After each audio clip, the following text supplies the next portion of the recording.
Nice to see you, everyone, and thank you so much for having me for this festival. It's also my first time in Cyprus, and I'm really enjoying it so far.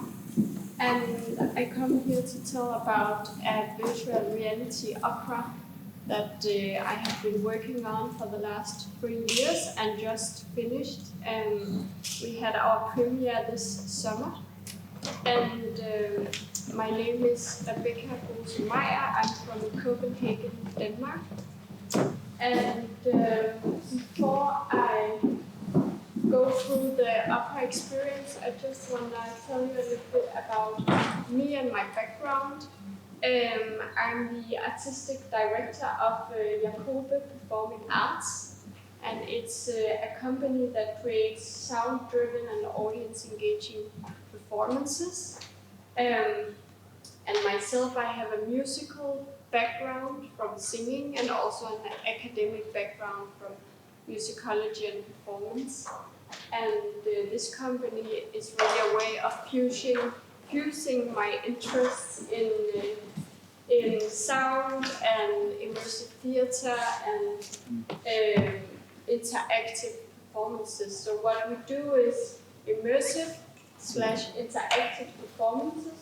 We try to challenge traditional genres and create new formats that can also reach a broader audience. And we don't work on a stage. I'm not so happy anymore about the stage and the split between audience and stage. I want to create these more sensorial, immersive experiences. At least that's what I enjoy myself as an audience member. And then the projects are created in collaborative processes between artists that are specialists within each their fields. Also, I just want to relate the whole project to some of the research I have been doing in the past, or like some time ago, about the potential of virtual reality for theater and opera. So a lot of my work is research-based, and I also like to really explore and investigate these quite commercial mediums, referring also what you talked about before, like critically pose questions and find out how does, in this case, virtual reality reflect our sense of body and space and time. So what I found out, I wrote an article that you are welcome to read about scenography, double scenography, the coexisting of the physical and the virtual space in virtual reality theater. And what I discovered was this very interesting philosophical idea of existence, that because you exist two places at once, in physical space and a virtual space, and the way these two can merge, it can essentially create like a third space, which is like neither here or there. It exists outside time and space, and this can lead to these quite mind-expanding experiences. And essentially because you can step into the past, a past pre-constructed world with your living present body. So in a way, it's like stepping into the past and being able to step out again. And it's also a chance to understand ourselves in a digital world. Like in virtual reality, you have to rediscover yourself. You have to rediscover how to walk and find your balance, and what is the relation between you and the objects and the logic of this world. So why did I decide to create a virtual reality opera? It's because yeah, I have a musical background and I love classical music and especially opera singers' voices and the music. But I also always found a really hard time really loving opera because if you don't have so much money to buy the front seat, it's like you're sitting up on the balcony and feeling this distance between the performers and you and the sound and this holistic experience because it breaks a bit. And yeah, and also it's super long. It's usually 3-4 hours, and it's these quite old narratives that are repeated again and again. So I felt the need of like keeping all the things I love about opera, the singers' voices, and let the audience really step into the sound with their own bodies. And also create a new narrative, a new composition that would be somehow more relevant. So I apologize for the small weird trailers. I haven't made a finished nice trailer yet, so it's gonna be multiple small, just to give you a sense of.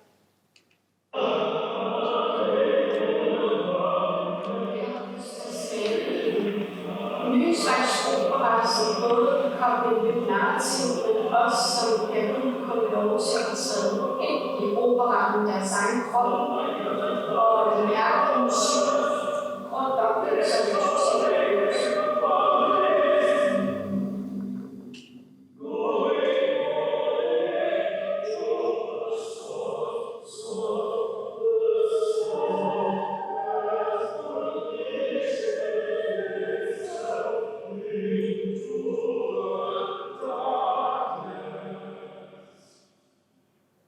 Yeah, so I wanted to create a Wagner Gesamtkunstwerk.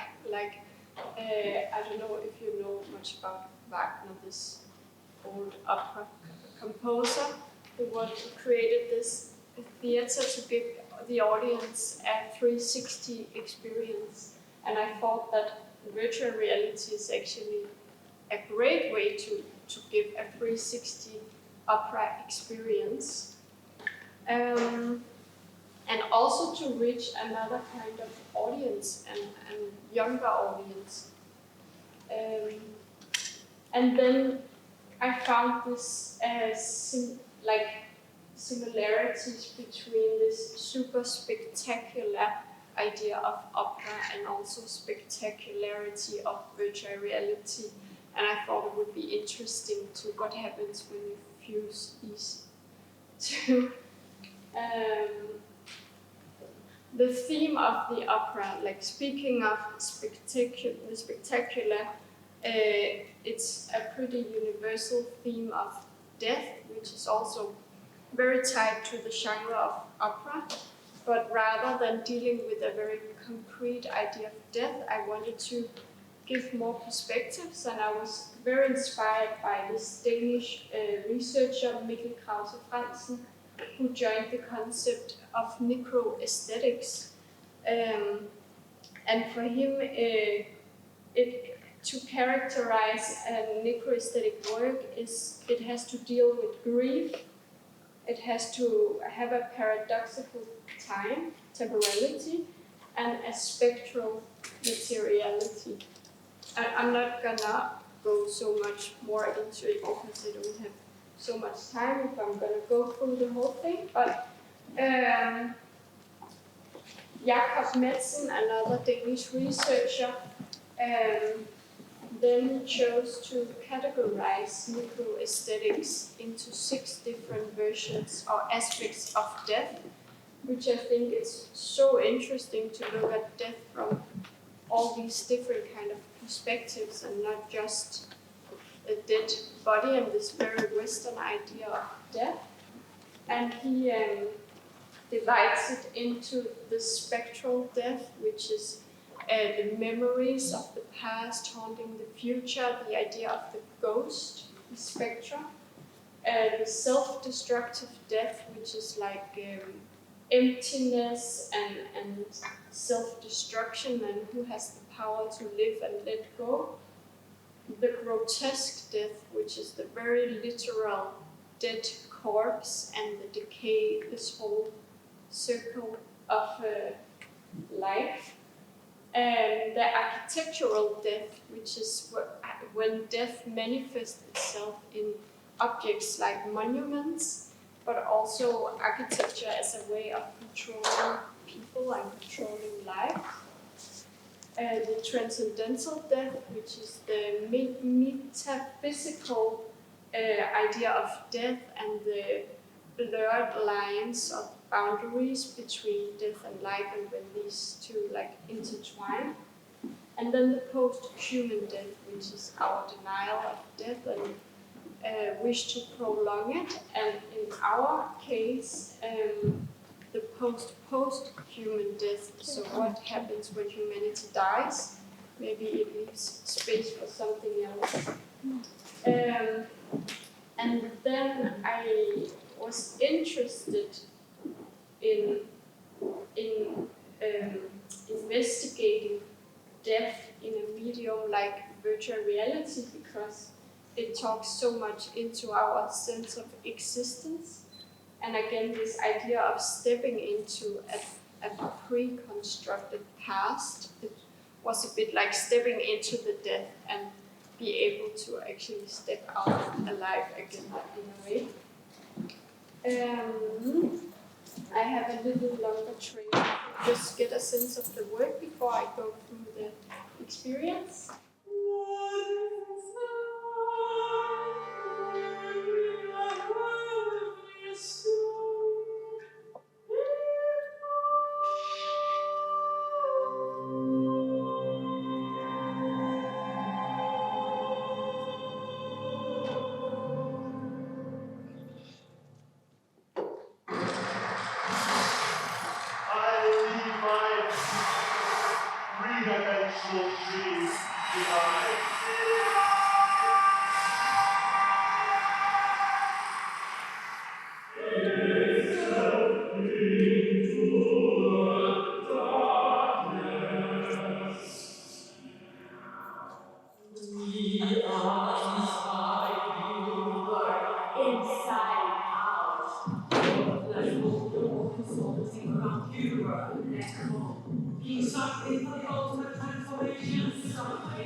So, Mortalities is a live experience. It's a 100 square meter live installation where you can walk around in virtual reality, and before entering virtual reality, you meet this live singer, the companion of death, who prepares you to enter the underworld. And it's a very exclusive, intimate experience because you're only 4 audience members at a time. And in the preparation room, you have to give up your senses, your sense of hearing and seeing, in order to take on new senses, the headset and the headphones, to enter the underworld. And then you step into the VR installation. All these signs, real signs, are all for tracking. So the headset can track the location and also the other audience members. And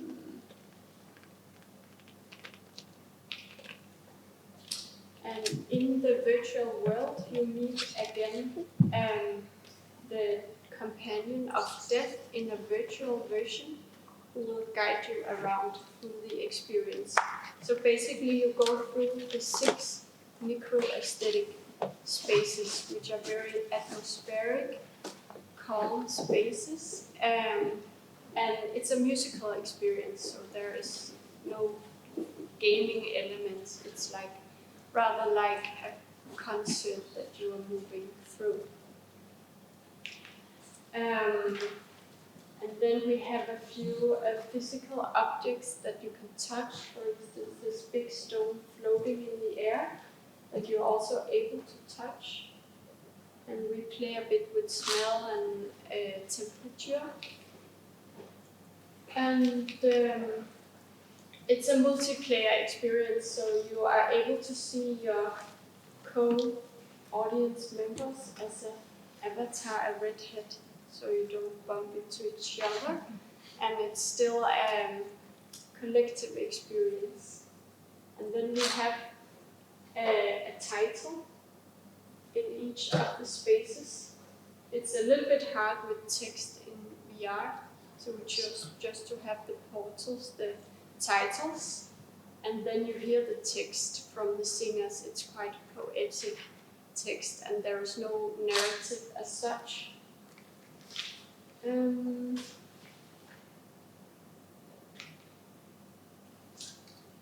then you are, at some point you're also sitting. This is the grotesque death, which is actually a cave that you are entering, a stone cave, and it's transforming into meat and blood.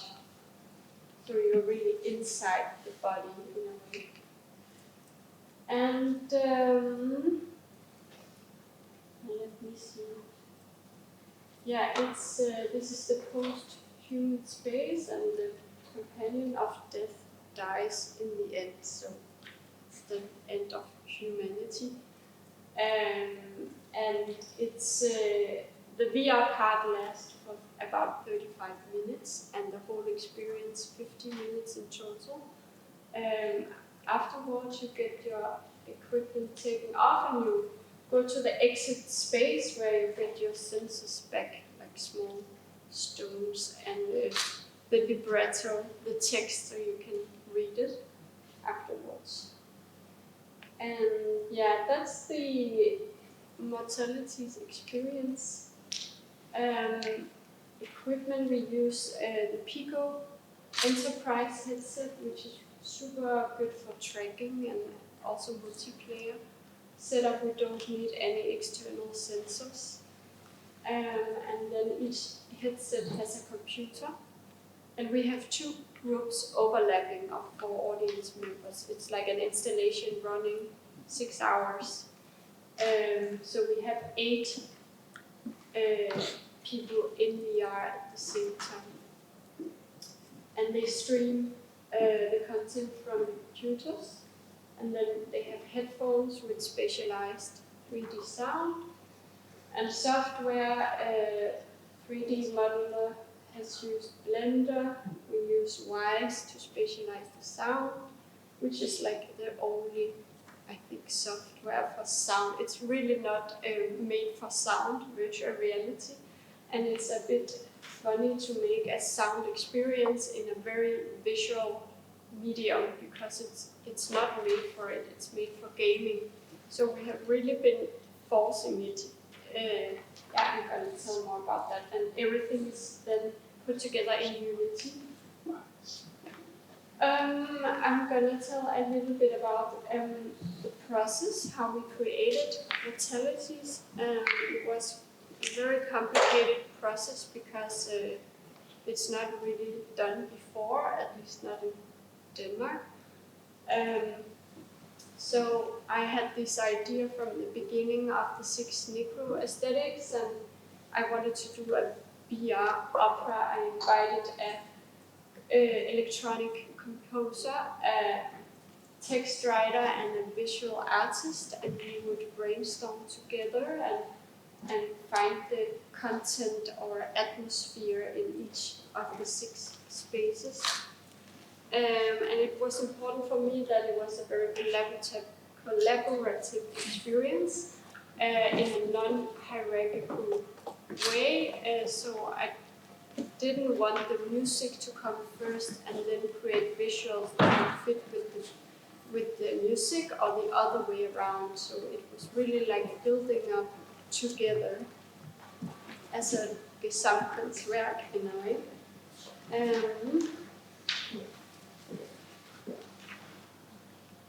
The visual design was a collaboration between me coming with really early visual references and then the visual artist Nina Steen.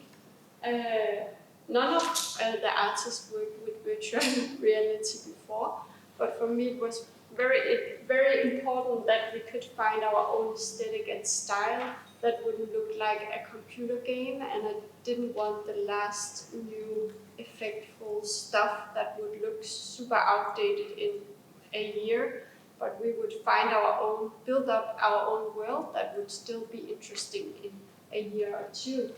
So it was a close collaboration between Nina, the visual artist who made these 360 photos we had as like the horizon sometimes, and also as a texture to wrap around 3D objects that was built by Anna Omarsson from Iceland.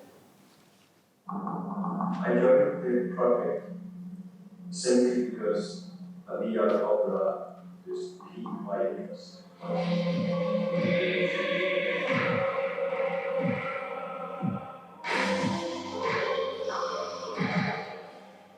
All the themes of the project are specifically custom-made for the opera. So this was something that really fascinated me about the project, was to translate artistic concepts into technical objects. This is the architecture of the underworld. It's a bit pixelated on the screen. It looks a bit better in virtual reality. So this was from one of the scenes, the architectural death, where you sit in this space and a cooling tower is being drawn and built around you. This is another.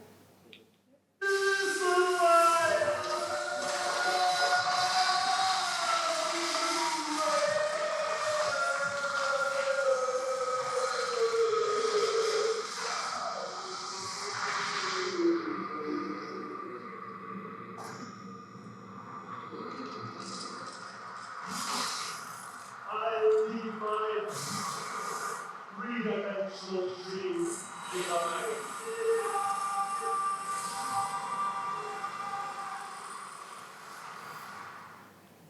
Yeah, so the music was created by an electronic composer who didn't really work with singers before.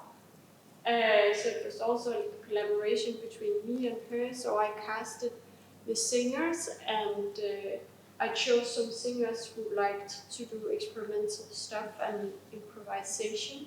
And it's not all opera singers who likes to work without a score. So it was important to find someone who really could appreciate this process. So we had these improvising sessions based on the text that Ursula Anker Olsen wrote, and then Søs Rebekka, the composer, would take the recordings and mix it with her electronic sounds and make the creation, the compositions for each of the spaces. And the production period was very different from what I'm used to. In theater, you have these very intense productions, spending a lot of time together, but this was actually done remotely. So that's my living room. I was in Copenhagen, and the programmer was in another part of Denmark. and the visual artist in a Danish island, and then we would meet in virtual reality in the headset, and the programmer would then prepare the scenes with all the 3D models and from our sketches and the music, and then we would enter, and so we had like small hands, we could point at things and place them the right way within our space. So very futuristic process, but it worked surprisingly well. And we had only 1 month to do this. It was a bit stressful, also because it's so expensive, all the equipment, and the programmer hours are super expensive, and it's such an inflexible medium to work with. You can't just change things, then you might make a mistake in the whole script. So I felt it was very inflexible and difficult, and we had to plan almost everything before the production. We could only really try it in VR in the production, and we didn't have much time to change things. But yeah, I think we were quite lucky. It worked pretty well. Then we had a test period, testing the equipment and see if the whole setup would work, and of course it didn't, because we had 8 people through it, and we needed more Wi-Fi, so we had this big gaming Wi-Fi's, and we needed another one leading to our performance period. A lot of drama in the setting up. It's so nerve-wracking. I think I need a break now from technology, because none of the computers would play the content 3 days before we had our premiere, because of some little update, Microsoft update that bugged the whole system, and we had to buy new computers. It was a nightmare, but it ended up working just at the premiere. So very lucky. So we had a performance period in Copenhagen during the Copenhagen Opera Festival. So very great to have an actual opera audience, but also a younger audience. We had a very varied audience, and we had 280 people through in Copenhagen, and we played again in Aarhus Musikhus, and we had 240, which is a lot for a VR performance, I think. And just wrapping up, I just want to comment a bit on what I find is very important when working with immersive technology like virtual reality, is really because it's such a strong medium, and a lot of people might not have tried it before. So it's so important to establish a safe space where they can feel challenged and out of their comfort zone without feeling uncomfortable. It's a very fine line, I think, because some people have tried it multiple times, some people have never tried it before, and it's also important to have a really thoughtful onboarding and offboarding, both in the sense of creating a safe space, but also to avoid this break of illusion, which is always a break of illusion when you need to get the equipment on, and a facilitator will tell you, have you tried it before? This is the volume button, this is blah, blah, blah. But to make that break of illusion a little bit less, to really transition into a virtual reality and not just throw people out on the street right after this very intense overload of senses. And then to have really a good facilitators who are there, and also prepare and test. I think that was it for me. I have a little video.